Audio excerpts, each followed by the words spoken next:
কখনো ভাতের মার, কখনো বা মুড়ি চানাচুর খাচ্ছে হরিণটি। দিব্যি ঘুরে বেড়াচ্ছে পথে প্রান্তরে, প্রতিনিয়ত মিশছে লোকজনের সাথে।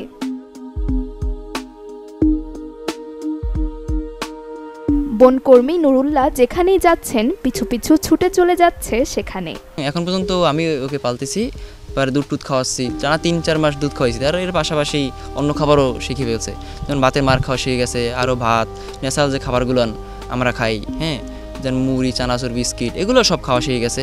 আবার যখন সন্ধ্যার পর ছেড়ে দিলাম, হ্যাঁ, ঘাস খাইতে আছে, ও 2 ঘন্টা 3 ঘন্টা হয়ে গেল, রাত 11টা বাজে, হ্যাঁ, তারপর দুয়ার খোয়া রাখলাম, ও আইসে আবার পানি টানি খাওয়ায়, আমি ওই যেখানে ঘুমাই এর পাশেই ঘুমাই থাকে। হ্যাঁ, যদি অন্য কোনো রুমে রাখা হয় তাহলে ও মানে দরজা বাসায় টাক মারবে, মানে একটা হইহুল্লো বানাই ফেলবে, যে ভালো লাগতেছে না ওর লাগে, ও একলা থাকতে ও খুব ভয় লাগে। বাদামি রঙের হরিণ শাবকটির বয়স মাত্র 4 মাস। মেঘনা নদীর মধ্যবর্তী চর মোজাম্মেলে লোকালয়ের কাছাকাছি একটি ব্রিজের ওপর জন্ম হয় ছানাটির। সে সময় লোকজনের উপস্থিতি টের পেয়ে মা হরিণটি বাচ্চা রেখেই বনের দিকে পালিয়ে যায়।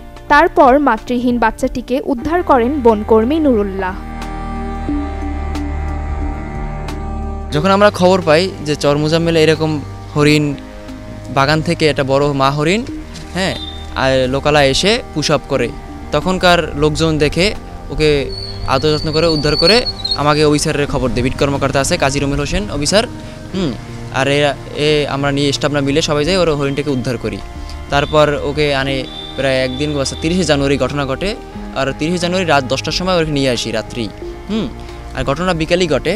তা রাত্রে আমরা উদ্ধার করে আমাদের অফিসেই এখন পর্যন্ত রাখা হইতেছে, আর ওরে আমি পালতেছি, কারণ ওর বয়স এখন 4 মাস 20 দিন বয়স। হরিণটি দেখতে প্রতিদিন ভিড় করছে স্থানীয় দর্শনার্থীরা।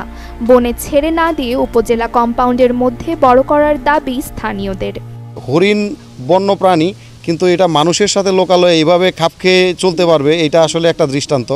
এই সম্পর্কটাকে আমরা আসলে ভালোভাবেই দেখছি, এবং আমি বিশ্বাস করি যে এই হরিণটি লোকালয়ে বরং বনের চেয়ে লোকালয়ে ভালো থাকবে, যেহেতু জন্মের পর থেকে মানুষের সাথে আছে। আমি আগে কখনোই হরিণ দেখিনি, কারণ কোনো জায়গায় যাওয়া হয়নি। এখন বাড়ির পাশে দেখা হয়েছে, এখন অনেক ভালো লাগতেছে হরিণ দেখে। হরিণটি কাঁচা ঘাসের পাশাপাশি নুরুল্লাহর সাথে সব ধরনের খাবার খায়। রাতে ঘুমানো থেকে শুরু করে চলাফেরাও করে একসাথে। হরিণ ছানাটি যেখানেই থাকুক, প্রভুর আদরের ডাক শুনলে ছুটে আসে সে। শাবকটিকে বনে ছেড়ে দেওয়ার সময় ঘনিয়ে আসলেও মায়া জালে আটকে গেছে নুরুল্লাহ। পুরো টানা 3 মাস শুধু ওরে দুধ খাওয়াইছি, প্রতিদিন 1.5 কেজি করে দুধ খাওয়ানো হয়েছে। এই পয়েন্ট এর পাশাপাশি ভাতের মার খাওয়া শিখে গেছে। সন্ধ্যার সময় যখন বাগানে ছেড়ে দিই, ও প্রায় 2 ঘন্টা 3 ঘন্টা টানা বাগানে ঘাস খায়, আইসে আবার রাত্রে অফিসে আমার সাথে ভাত খাবে, হ্যাঁ, একলাগে থাকি, ঘুমানো হয়, হ্যাঁ, এইরকমই ওর লাগে খুব একটা আন্ডারস্ট্যান্ডিং হয়েছে। আমি ওরই ছোটোকাল থেকেই পালতেছি, ধরেন একদিন বাচ্চা থেকে এখন পর্যন্ত আমার মানে ছায়ার নিচে বাইসে আছে এইরকম।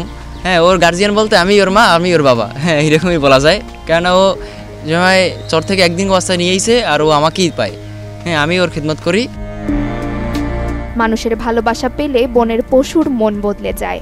তারই যেন উজ্জ্বল উদাহরণ বনকর্মী নুরুল্লাহ ও হরিণ শাবকটির সখ্যতা। Desk report, channel 24।